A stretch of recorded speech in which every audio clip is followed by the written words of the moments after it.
There we go. Live and, well, episode 31 of the Yank and Kiwi podcast. And as always, I'm your host, Brett, the handsome and charismatic one. And I'm Diente, the fellow in for Sam until he returns, which hopefully shouldn't be too much longer.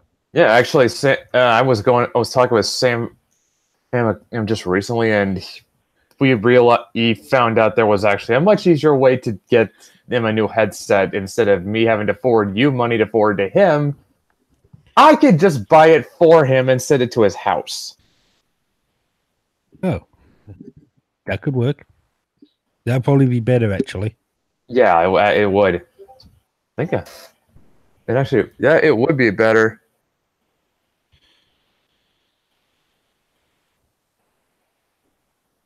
Hello.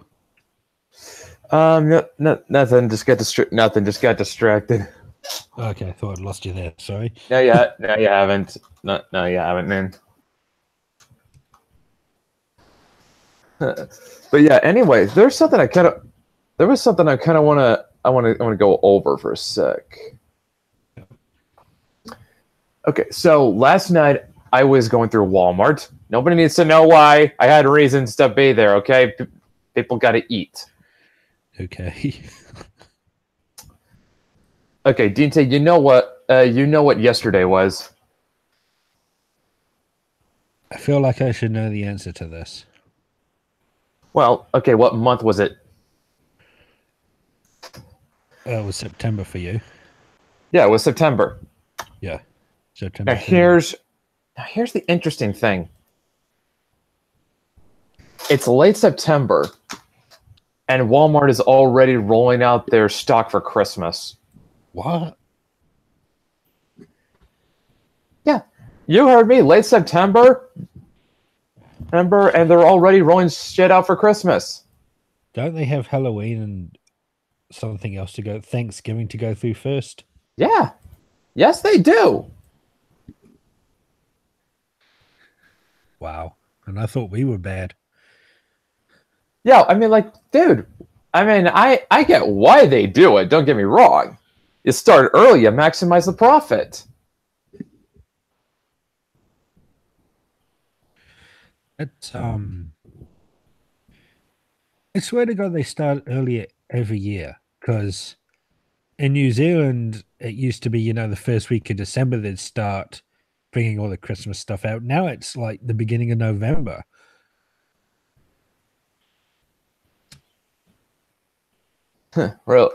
Really? Yeah. I don't. Well, to be honest with me, I don't really know how they do it out. I don't really know how they do it out in New Zealand because, for one, I don't live there, but you do. Oh, yeah. What's the earliest you've seen people get set up for Christmas, dude? Last week of October. I mean, that kind of makes sense. Yeah. I still think it's too early. Well, let me put it. I don't know, man. Let me put it this way. After Halloween makes a kind of sense to me. It kind of makes sense to me just because, as much as I hate to say this, Thanksgiving is kind of the holiday that sort of gets shit, that has the unfortunate luck of being sandwiched between Halloween and Christmas. I mean, it's a big, important holiday out here in the States. Yeah. But it just doesn't. It kind of doesn't get the same kind of love and attention that Halloween or Christmas get. It is one of the big holidays. Right after, it's like, seriously, like right when September rolls in, it's like all the stores, they start going. They just go through all their big sales in that one season. It goes back to school, Halloween, Thanksgiving, then Christmas. Huh.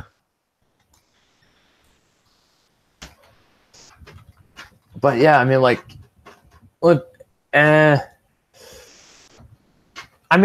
they were doing it after Halloween, I would get it. It's kind of it kind of makes sense. Yeah. And it's just because, honestly, between Halloween and Christmas, the only big holiday out in the States is Thanksgiving, which is just mostly just making a whole bunch of food. But I mean, like, it doesn't like have the same kind of, it doesn't like, you don't have like all the crazy decorations you get with Halloween or Christmas, but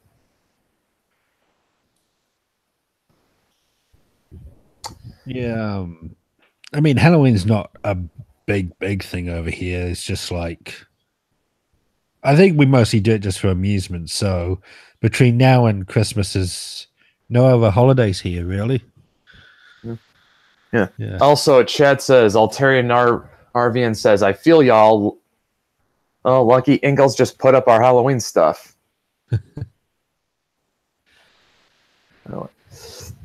Yeah, I mean, like, that's just.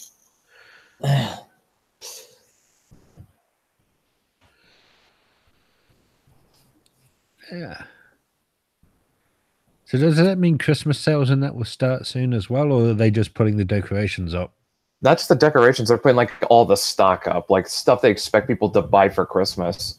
Okay. And like I said, they start this early because I mean, it doesn't take a lot. It doesn't take a genius to figure this out. They're doing this so that they can max out the profit. The earlier you start, like this, it's basically like you have a leg up on your competition.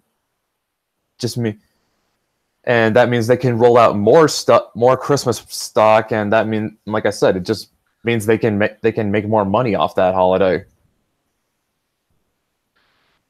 I mean, like I said, you can't fault them for it. It makes a lot of business sense.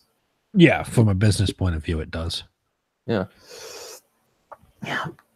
but it's just like, dude, you guys just got through your back to school sale. They're now starting to put up stuff for Halloween, and now over in another part of the store, you're setting up for Christmas when it's not even October? Yeah. It's like, come on. I'm all for capitalism, but dude, this seems like a bit much.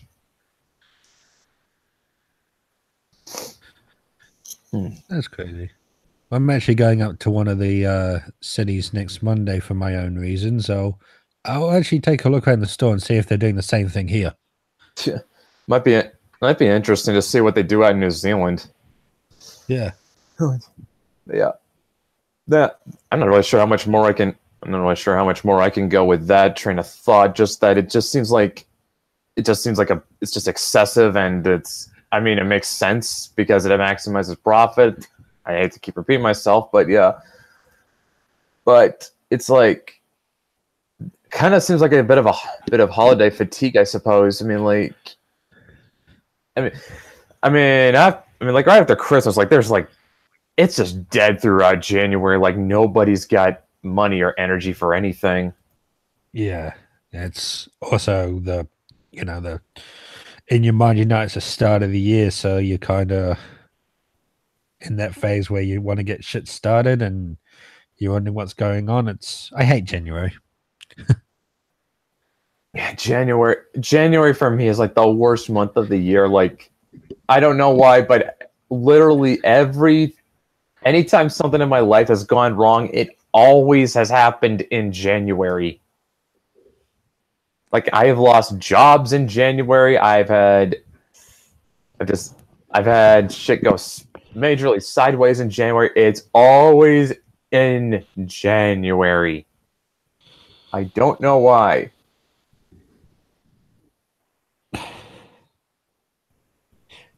Maybe it tries to get all the bad stuff out of the way first, and then the rest of the year is good for you. I don't know. I guess. I mean, that's about the only thing I could think of. In that case, it won't be so bad because at least you know all the bad shit's out of the way first, and you can enjoy the rest of the year. Yeah, I suppose. I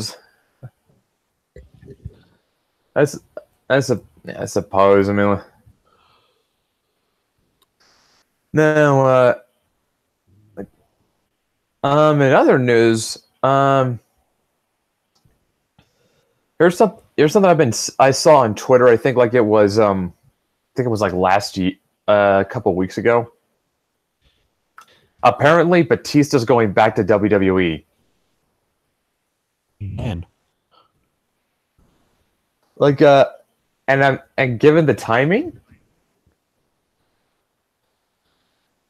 here's the thing. Given the timing of it all, do you think this has anything to do with him about, going on a bit of a tirade about Disney firing James Gunn?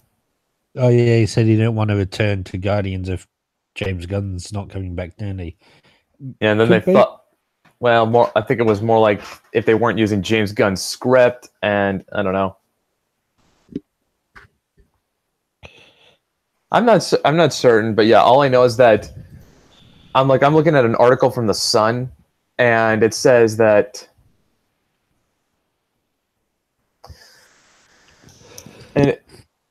and let's see how recent this is. It's from September, from September 6th. So yeah, this is fairly recent, like almost a month old. It says he's thrown the door open to an in-ring return, which, given that, like I said, given that he basically went on a tirade over Twitter about how Disney treated James Gunn, I can kind of, and I mean, also, spoilers if you haven't seen Infinity War yet, Drax dies. To be fair, like, we know he's coming back, though. Yeah, but I'm just saying. Yeah. Yeah, but what I'm saying is they kind of have a way to keep him out. Yeah, but the thing is, Avengers 4 is already finished. Oh yeah, and it's pretty much in post-production now. Yeah, true. That's true. I mean, honestly, I'm not surprised because Dave Bautista just has the good fortune to be friends with Triple H. Yes. Yeah. Like, all he's got to do is basically call up Hunter and say, "Hey, I want to get back in the ring." You really think Hunter's gonna say no to his friends? No, Hunter needs all the friends he can get as well. You know what? Really? Why? He's just not made some very popular decisions when it comes to managing the wrestling. I've been following that, so if he gets some of the bigger, more popular guys on the side, like he's still close friends with The Rock, so that works in his favor. But I could see him helping out Batista, and then that helps him in a little bit as well. Yeah, although I remember floating this on one of Weaponized Nerd Rage's videos, and I sort of had I kind of had someone come in the comments and tell me that no, Batista's not a draw. He's never been a crowd pleaser.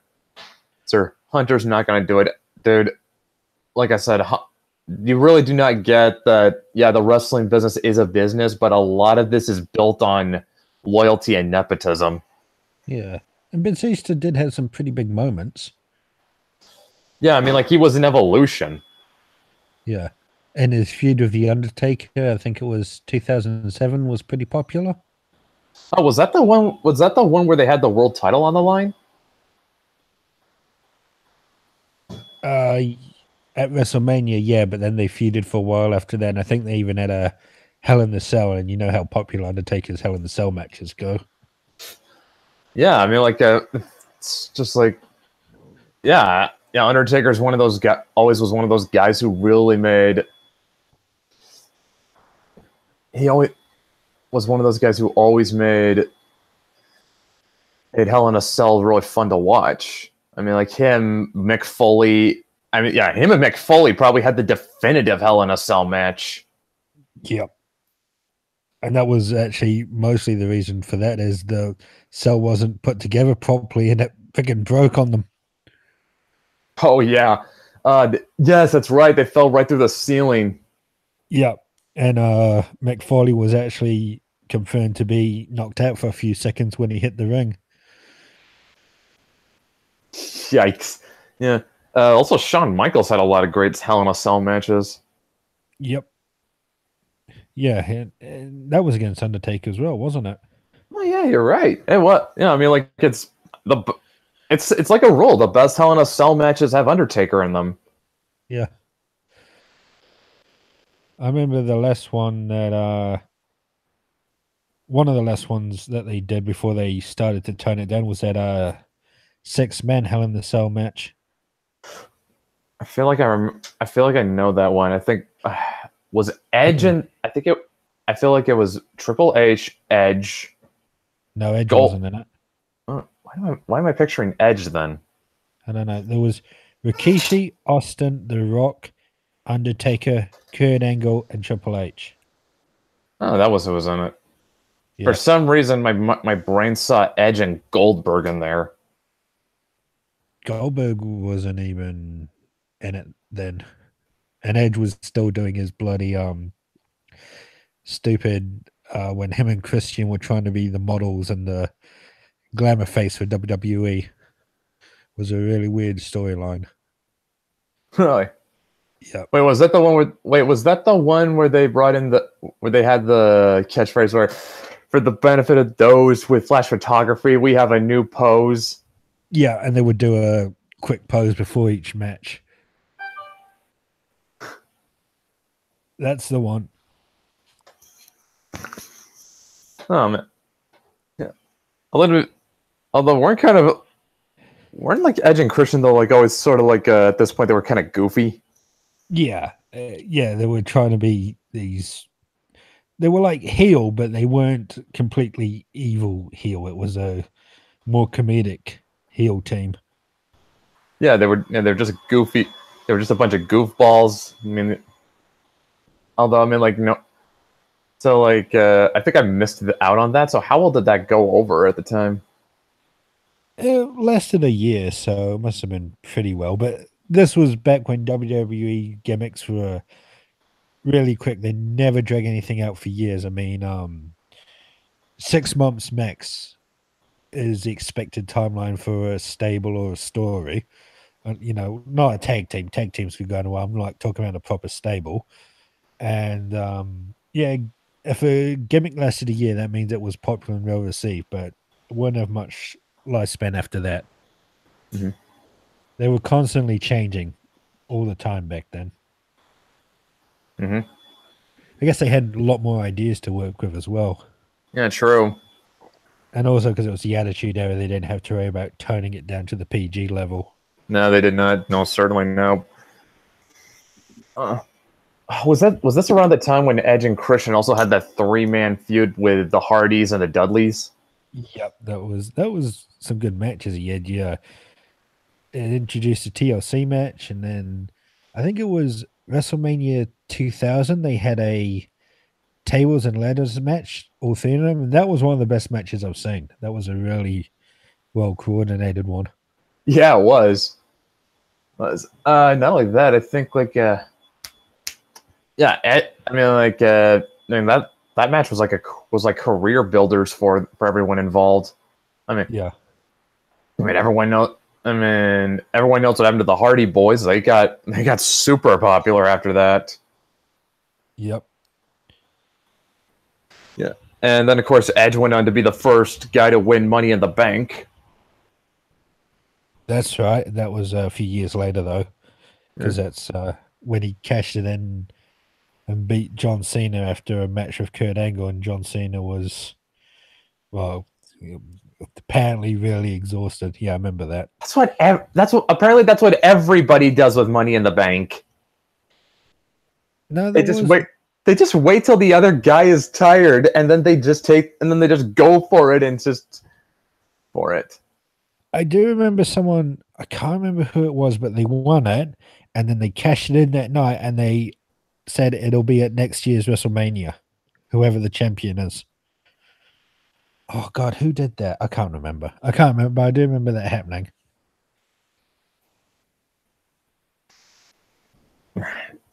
I can't either, but it's just like, But yeah, you're right. Most of the Money in the Banks are used to get the cheap victories, and that builds up a good heel.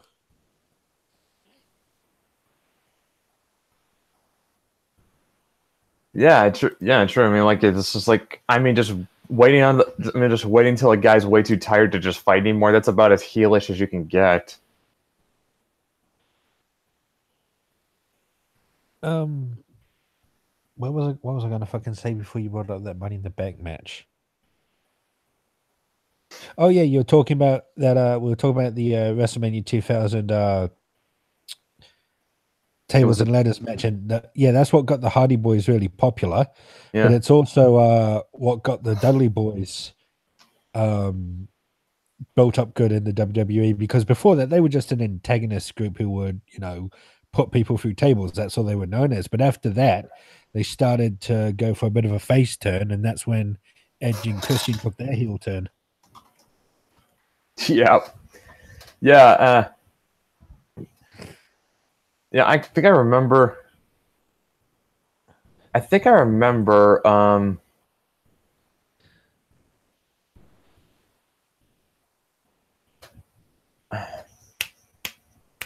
I think I remember. I came across one guy who was talking about. They were talking about their favorite wrestlers, and one Yeah. guy brought up Edge, and he said like Edge kind of really surprised me because this was a guy I always figured would be a mid carder at best, but he ended up becoming a legit superstar. Yeah, he did. I think that actually surprised a lot of people because the problem was he came in at first. He had a sort of a vampire gimmick. He was with the Brood. That was what he was Yep, first yep, known for. yep. Him and Christian started out in the Brood with Gangrel. Yep. And then they went to Ministry of Darkness, and they had that was an attempt to make them heal, but it didn't come off too well because not many people cared for them. So they broke away from the Ministry of Darkness and sort of did the face, and that's when they became the Tag Team Brothers because they broke away from Gangrel as well. And then it was a year later was the tables and ladder match that we talked about, and that's when they had a proper heel turn, and their careers just took off from there.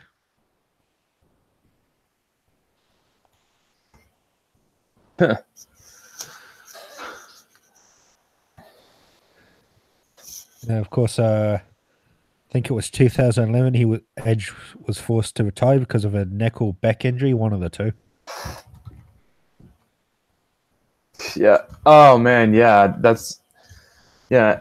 I think one of the biggest problems was I think the only person who like suffered the most from that three-way feud was Christian. Like he was always kind of like after he and Edge went solo, like Christian was always kind of stuck in his shadow, even though he was really Yeah, good. and I went on to become the champion at one point, but I think that was in TNA. He might have. Yeah, he kind of got stuck in the mid range and couldn't seem to pull himself out of it. Well, it's also I think it's also just cut.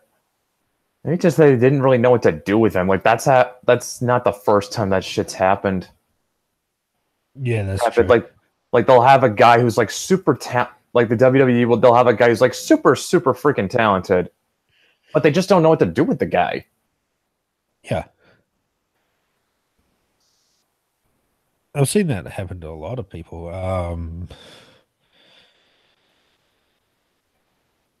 Or they just kind of burn through a story too fast and then the guy's kind of fucked and he's pushed aside. And that's the worst thing that can happen is you get a guy, you build him up, you get a good story going, the crowd loves him, the story's complete, and then just no one knows what the fuck to do with him, so he just disappears. Yeah, I mean, like, can you think of anyone that specifically happened to off the top of your head? Yeah, there was this old wrestler. He came in 2004 mainstream, and he started off as a heel, and his name was Heidenreich, and he was supposed to play like this psychotic stalker. But then in 2005, he teamed up with, I think it was Anil from the Legion of Doom, and they formed a good tag team.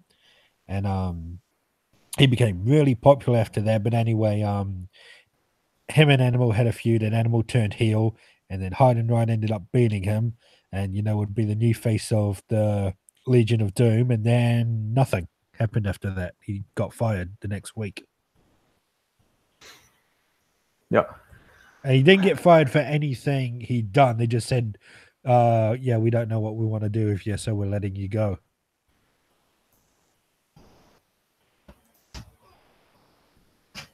Mm-hmm. And that's one that comes off the top of my head. So, I mean, you make a guy Legion of Doom, the face of Legion of Doom, which is a pretty popular tag team, and then you just let him go. Yeah. Actually, what's even more baffling with the people they don't push is the people they choose to push. Like, I'd bring up Roman Reigns, but that's not going to mean much to you. But I do know this one will. Lex Luger. Oh, yeah, yes.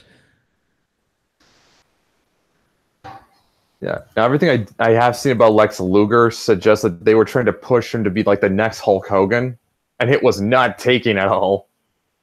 The thing is, WWE made that mistake, and then WCW made the same mistake because he went to them and they tried to do the exact same thing, and it just would not work.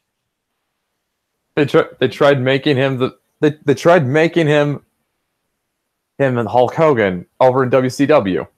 They tried everything with him. He was meant to be the next, popular heel. It didn't work. When NWO first started, he was going to be the one that would take them down. Didn't work. They made the Wolfpack, with Sting, Kevin Nash, and he joined that, and he was going to be one of the main people. I only saw him appear with the Wolfpack for like 4 weeks, and then he was kind of gone. But they would always push him to be this, big guy, and no matter what, they couldn't do it. Yeah, it's just like what the hell, man? Like, it's and I think the thing a lot of it had to do with the fact is that, I mean, admittedly, he looked good. He had a good look going. You have to give him that much. Yeah, he was a fit guy, definitely. Yeah, he had. I think the biggest problem with him was that he wasn't. You can correct me if I'm wrong on this. All right. His mic skills weren't that good. He had almost no charisma, and his in-ring talent was kind of lacking. Yeah, no, that's what I was going to say. Yeah, I agree with you there. He's basically the pre-version of what Brock Lesnar is now. Except Lex Luger did not try going MMA, but that wasn't a thing at the time. No. Now, speaking of MMA, do you know what's coming up? What's that? Conor McGregor versus Khabib. Got Russian name I cannot pronounce. Khabib Nurmagomedov.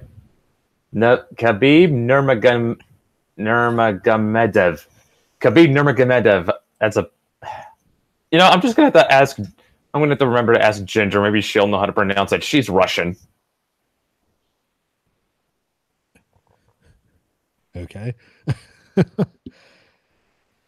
And that's the next big match. When's that? Let me take a look. McGregor versus Khabib. That is October 6th. Yeah, it's a Saturday.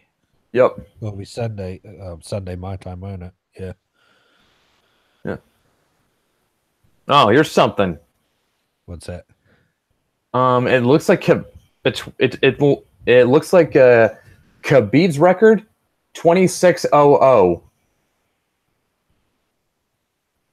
Ooh.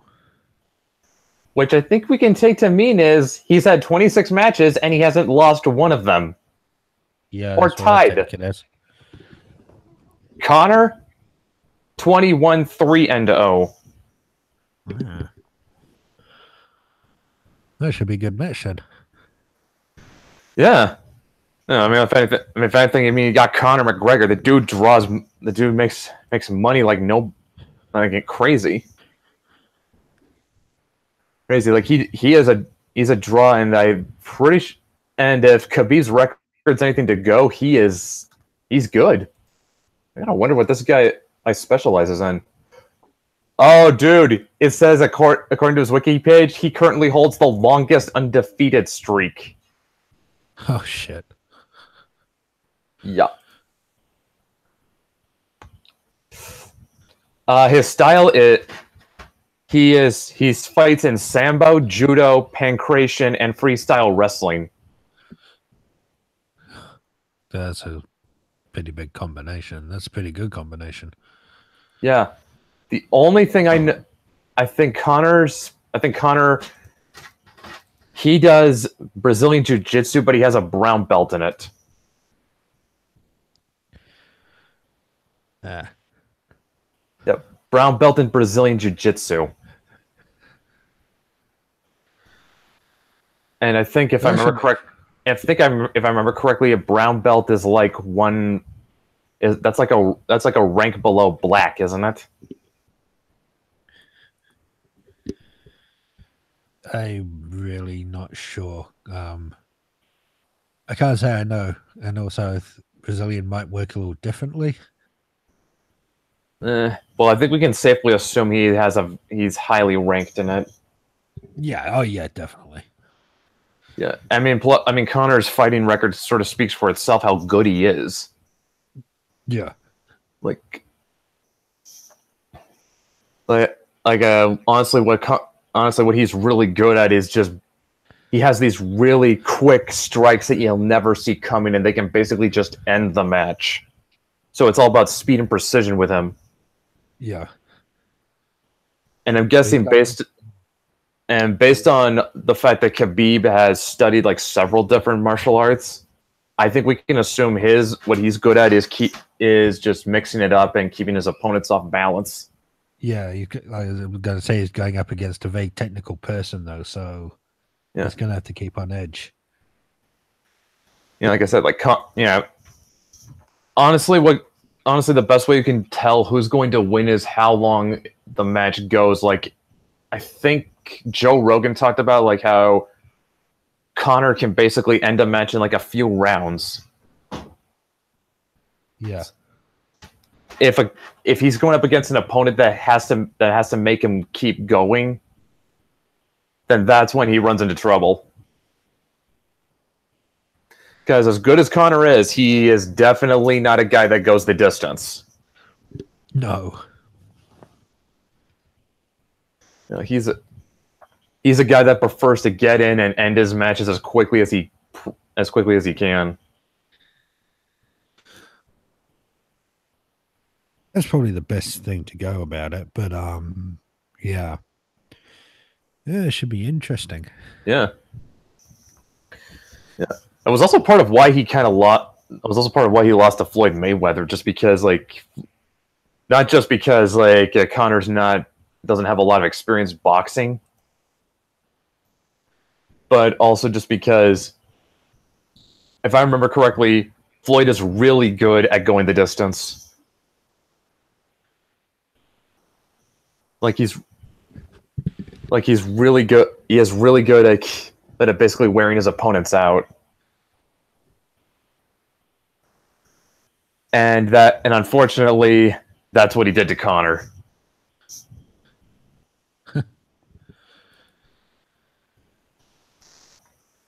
Another that Connor's really good at is just making his opponents mad. I don't know how much people know this, but a lot of what goes into combat sports, a lot of it is at least half of it is psychological. That's why wrestling places a lot of emphasis on in-ring psychology. Yeah, and you got your taunts and that, and there's a reason why let me put it this way: if a heel makes you hate his guts, that means he's doing his job and he's doing it well. Yeah, exactly.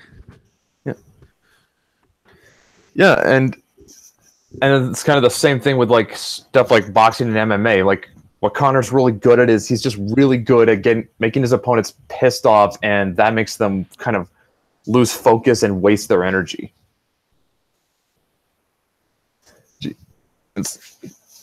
So he's basically able to get them when they're not playing at their best. So he has a bit of an advantage there. Huh. Yeah, like I said, he's really good at provoking them.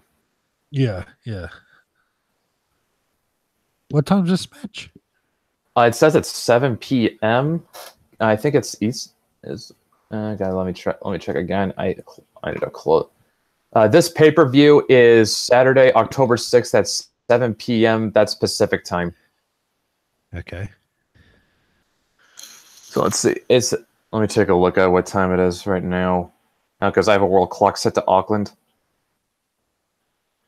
It's 12:31 1 p.m. in Auckland. Yeah, same here.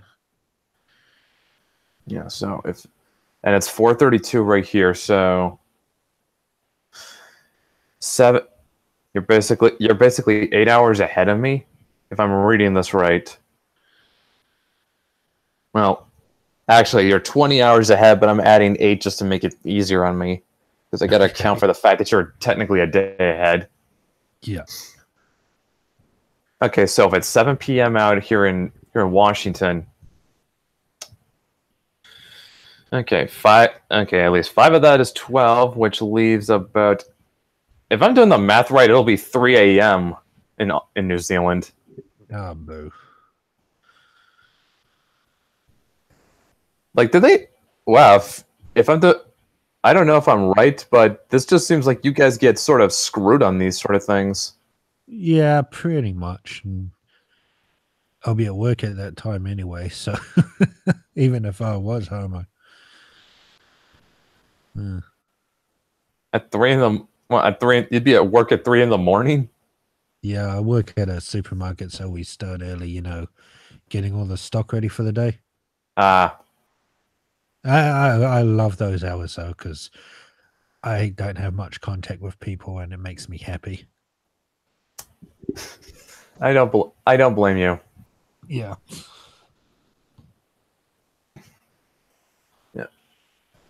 Yeah. I mean, like,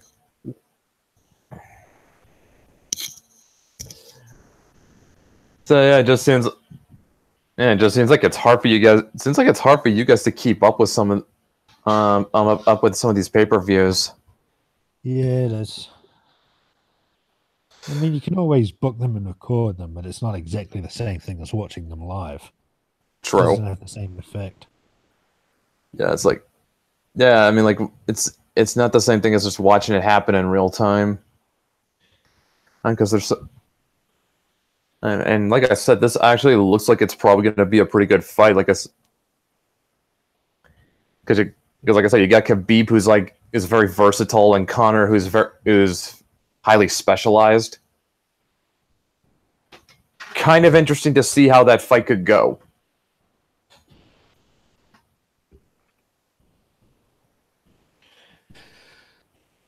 So, Sunday morning, 3 a.m. Bugger. To be fair, if it's at 7 p.m., I'd probably be stuck at work too anyway. So. Oh well, we can catch the highlights or something afterwards. There's always ways to catch it. Like, I have a undisclosed source for these things. Undisclosed source. Very well. Also, this is something we can probably be looking forward to in the future. Okay. I just got a DM over Twitter from Matt from over at Wicked Publishing, talking about setting us up for a whole episodes where we have all the people from Wicked get on the show. Oh, nice. Up. Yeah, that actually looks like it's gonna.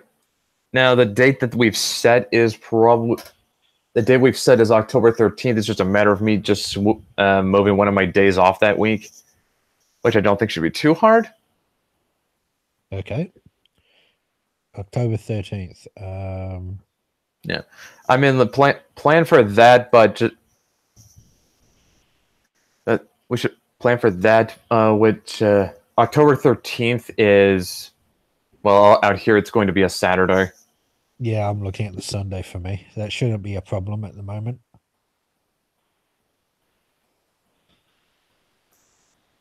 Mm-hmm.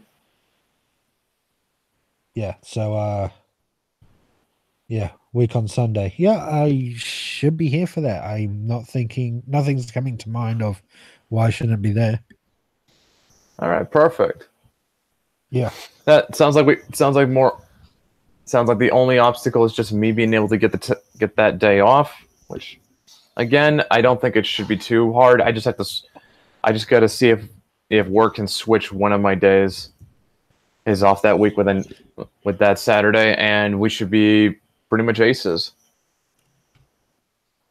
Because honestly, that is going to be a really really important show.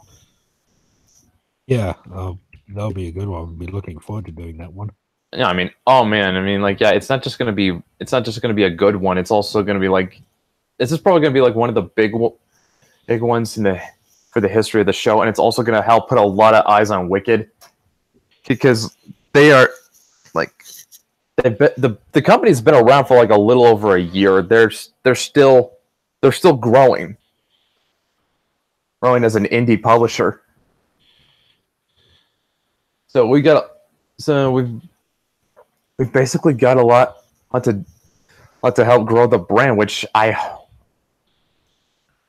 it's kind of exciting that I'm part of that actually. Yeah, and sounds like it's a lot of fun. Yeah, I mean, like I'm doing a lot to help actually get more eyes on the brand. I practically plug Wicked Publishing where I can on Twitter. Cool. Yep. There was one other thing I had on my mind. Okay. Now I remember. It was something It was something I thought, oh, might be cool to do in the near future. All right. If I see Changeling picking up, like maybe this is something I would see myself doing, like maybe after 1 or 2 volumes. Yep. I thought it'd be cool to make like a video game for it, like a 16-bit game in the style of like Legend of Zelda: Link to the Past. Well, that'd be pretty cool. You can get up on Steam as well. Yeah, not only.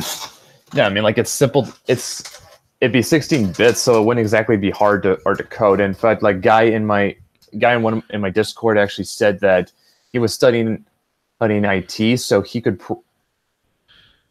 So in about, I think he said in about a year and a half, he could probably code it. Nice. Not only that, there's also Unity tools that have a free version of their software, so it's not like it's hard to learn. Or at least I assume. But yeah, this is.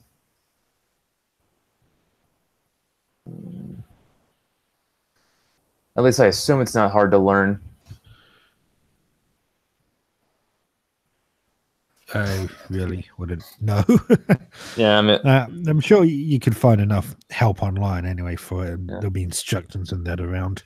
Yeah, but what would be really cool about it is, I mean, like I said, it'd be like a combination of Link to the Past's like exploration and combat. Like you remember how that game worked? It was like top down, and it had sort of a faux 3D effect. Yeah.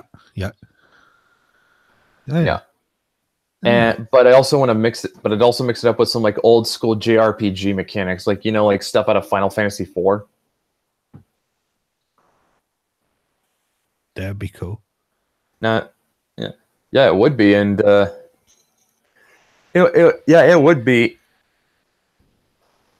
And I think the thing that makes it interesting though is like you would, the way I sort of picture it going would be. Like you do the exploration and combat, like Link to the Past, but there's like an XP system. Yep. There's still an XP system, and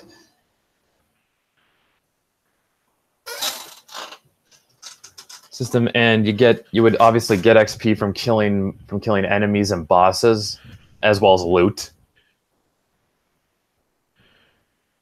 However, I mean, the only question is, do you make this a game with party mechanics?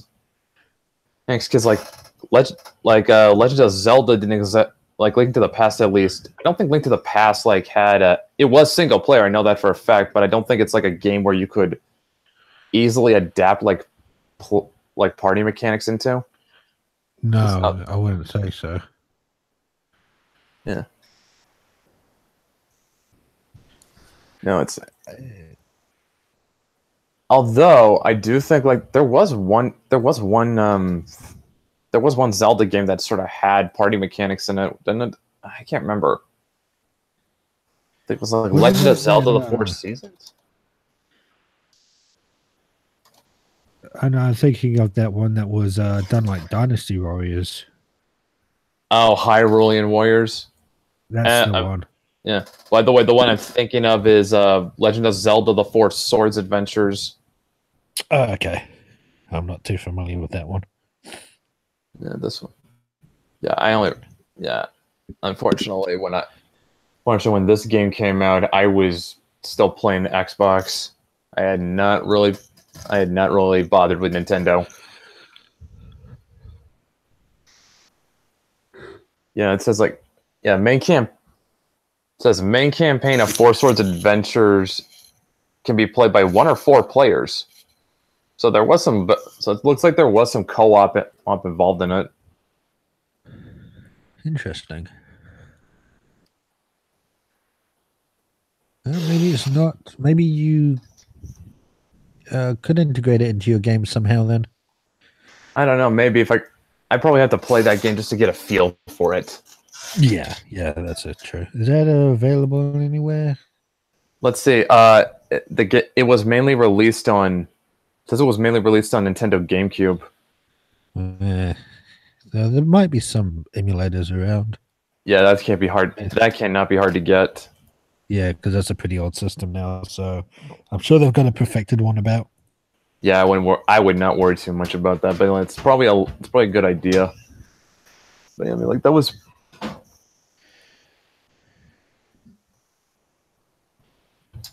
Honestly, when you think about it, is that the big appeal of Zelda is just the exploration?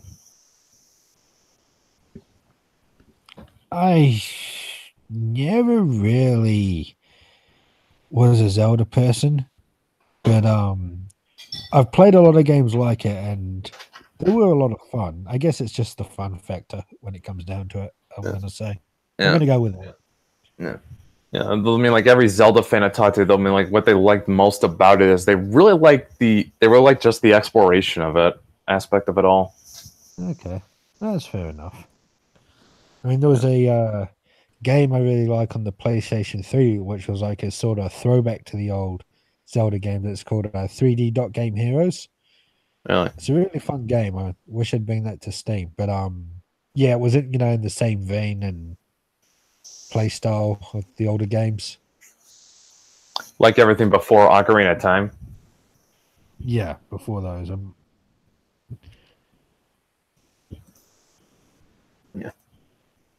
Yeah, I mean, about the only Zelda game I think I really played at all was Twilight Princess, and I do remember kind of digging it. Twilight Princess. What was that on? That was on the Wii. Okay. Yeah, well, there you go. That shows you what I know. Yeah, this was back when my family actually had a Wii, and we had Twilight Princess on that one, and it was a. I mean, it was kind of hard to get a handle on that game, and just because, well, motion. It was the first time I was still getting used to motion controls. Yeah.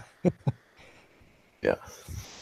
But I do remember what I did play I liked. That's cool. Yeah. It was also kind of one of the. I think it's one of the darker Zelda games too.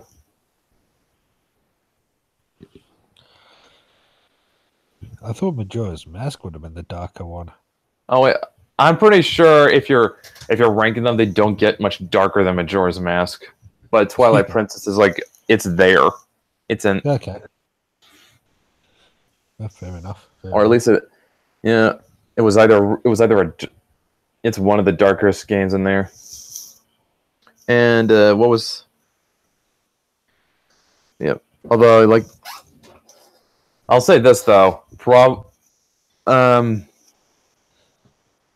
was Majora's Mask is a game I really do want to play, but when I just never really get around to, just because I don't make time for it. And it just looks like it'd be so cool because, well, for one, like Majora's Mask is like it's an atypical Zelda game. It's not in Hyrule, and it's a lot darker than most Zelda games. Yeah. And there you go. Yeah, and not only that, I mean, like it has this. If Majora's Mask just kind of, it's not only just dark; it's also a little bit. It's also kind of depressing on it, but it's also got a lot of these really interesting side quests to it too. And like I think I've heard people talk about like how they've spent so much time just doing the side quests.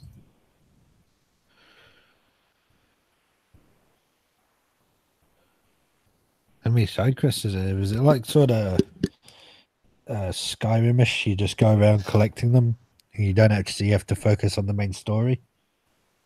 Not exactly sure how to put that. Well, here's what it says on the Wikipedia page. It says the gameplay is centered on the perpetually repeating 3-day cycle and use of various masks, some of which allow Link to transform into different beings. Link learns to play several melodies on his ocarina, which have a variety of effects, like controlling the flow of time or opening passages to 4 temples. Unlike Ocarina of Time, Majora's Mask requires the expansion pack, which provides enhanced graphics and more on-screen characters.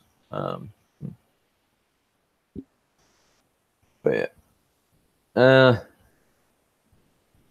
Not exactly. I'm looking at the plot too.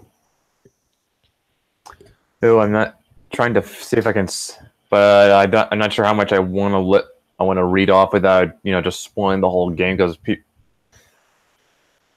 for myself. Yeah. But yeah, don't spoil yourself. yeah, no need to do that. Definitely not. But yeah,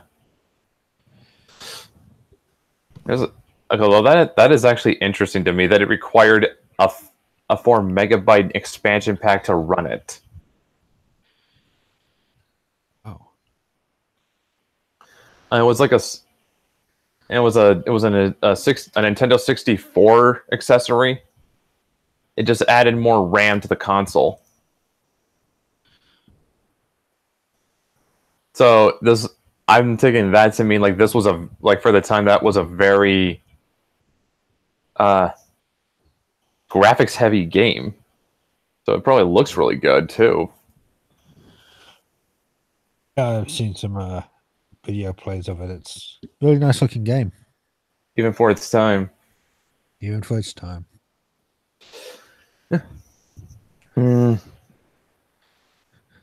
Yeah.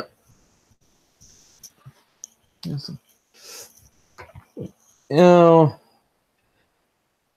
Man. This is what happens when we kind of start on an episode and we don't really have a plan. I mean, like, because then we run into a wall. Like, what are we supposed to do? Like, I mean, we've had episodes where we went in. We didn't have any idea what we were going to talk about, and we still managed to get something out of it. Like, what? Is this like an off day for us today or something, man? Maybe there's not a lot going. Oh, I know we were going to discuss this in a couple of weeks when the game came out, but I actually was able to play the Soul Calibur 6 beta test over the weekend, so I got a bit of a feel for the game. Oh, really? I mean, like, okay, how? I know you said that we're gonna wait till Soul Calibur 6 really comes out, but I mean, like, just based on that, what do you really feel like they're starting to step in the right direction. It was a lot better than I thought it would be. I'm going to say that.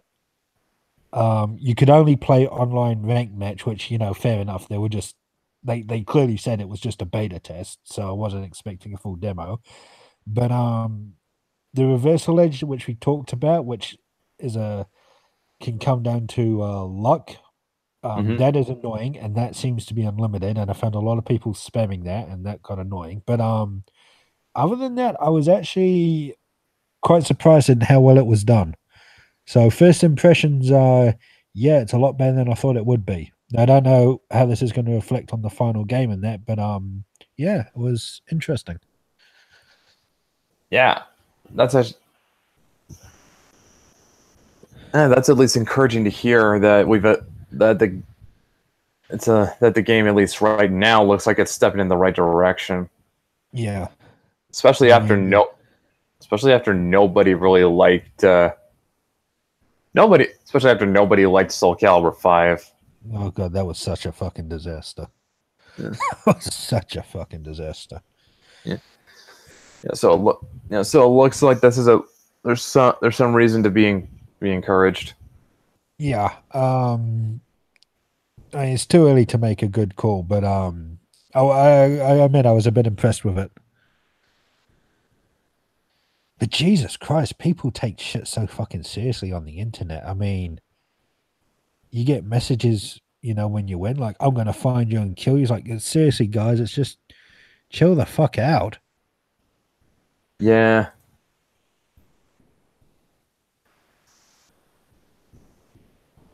Yeah, I can Uh, kind of see what you mean, man. I mean, dude, it's just a game. I mean, it's not worth starting fights in the streets over. I know. And this is, you know, they're doing this online test, and usually, you know, they do this in private. So, you know, you get to try the game a bit earlier. And okay, you can't like have a good practice at it. You are tossed it online and you've got to sink or swim kind of, but you know, you get a good feel of the game a couple of weeks before it comes out for free, and you can play with people you know. So Hmm. yeah, you know, just fucking chill the fuck out and enjoy something for once. Don't take it so fucking seriously. Yeah. Oh yeah, definitely. Yeah. You know, on that note, though, what was it? What was it? On that, kind of still related to games. I was going somewhere with that, and then I freaking frack. I think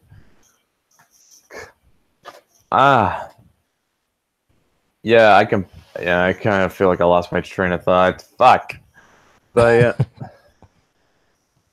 Bugger. Was yeah. it to do with do you remember what it was to do with? No, I don't. I don't at all, man. Oh man, this is just how this is. Yeah, this is the. I think we should call this the Seinfeld episode, the episode that's about nothing. Yeah. Hey, as long as it's entertaining, I guess. No. Yeah. Actual. Yeah, I kind of missed out on Seinfeld, but here's something funny that there was. I remember hearing about an episode where George and Jerry they take a guy's limo because they think that George is the guy that they're picking up, and it turns out that the guy that the limo was for was the leader of the Aryan Nation. I remember that. They mistake George for a white nationalist. And once they realize it, it's like they're in way too deep. Even now like they just have to sort of commit to into the bit. That was good. Shit.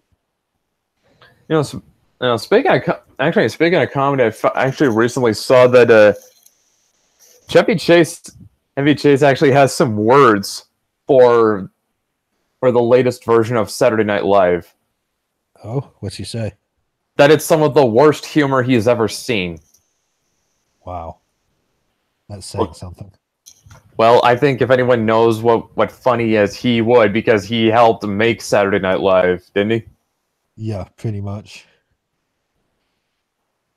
Yeah, so yeah, if he's out there calling it, saying that Saturday Night Live is just garbage humor, yeah, that is definitely saying something. I mean, yeah, it's garbage humor. Yeah, yeah. No, like obviously, I did not grow up watching this, but I am well aware. I am well versed in its legacy. Like, it started with guys like Bill Murray, John Belushi, and Chevy Chase. Yep. Had some, and I've seen the clips of it.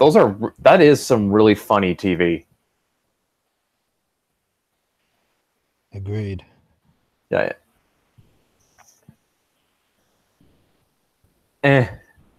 Like,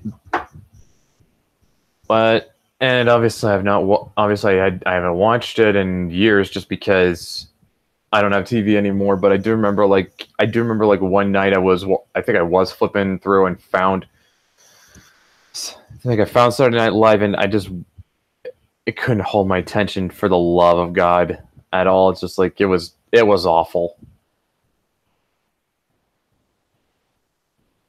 Wow. I haven't watched it in the longest time, so I'm out of the loop on what's actually going on with it. And like I said, if we've got anything to go by from Chevy Chase, I think we aren't missing like anything. Damn.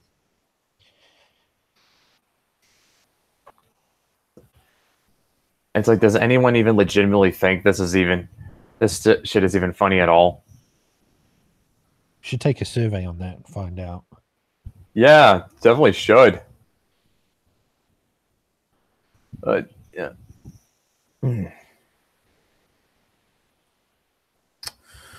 Well,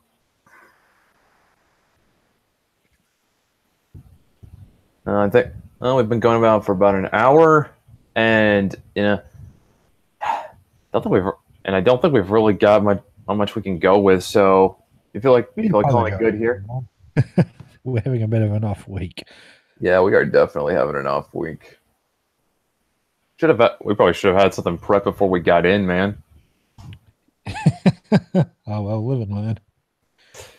Yeah. Although I can say, at least, guys, try to keep your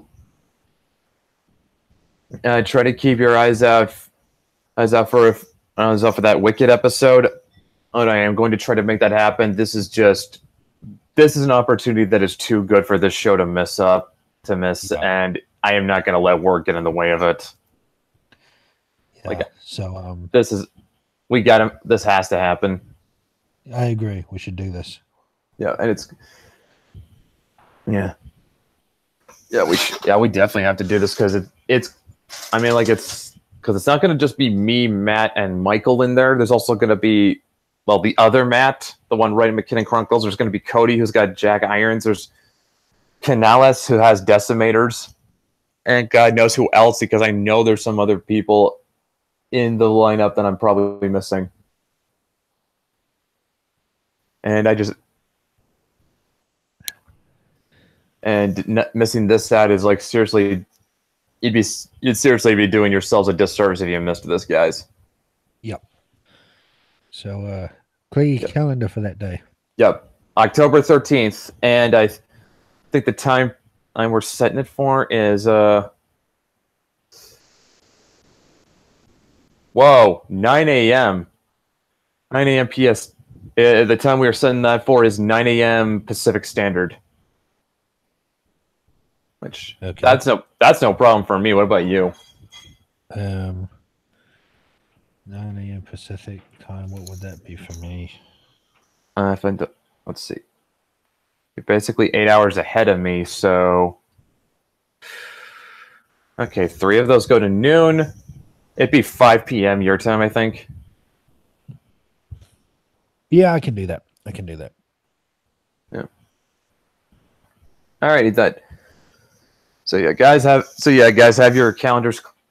have your calendars cleared for October 13th. Time is 9 a.m. PST, where we do the Wicked episode. And I think with that, actually, before I guess we close this off, make sure you're following Wicked Publishing on Twitter. I will link that. I will put that in the chat so you guys can follow it. I will do that right now. Okie dokie. There we go. So you can follow Wicked Publishing on Twitter, and it'll also take you a link to their website so you can keep up with everything they're doing. And if you can buy any of their books, well, trust me, we pretty much anyone who's is creating for Wicked, we can always use some cash, guys. Yeah. So with that in mind, we will see you guys hopefully Saturday, the 13th.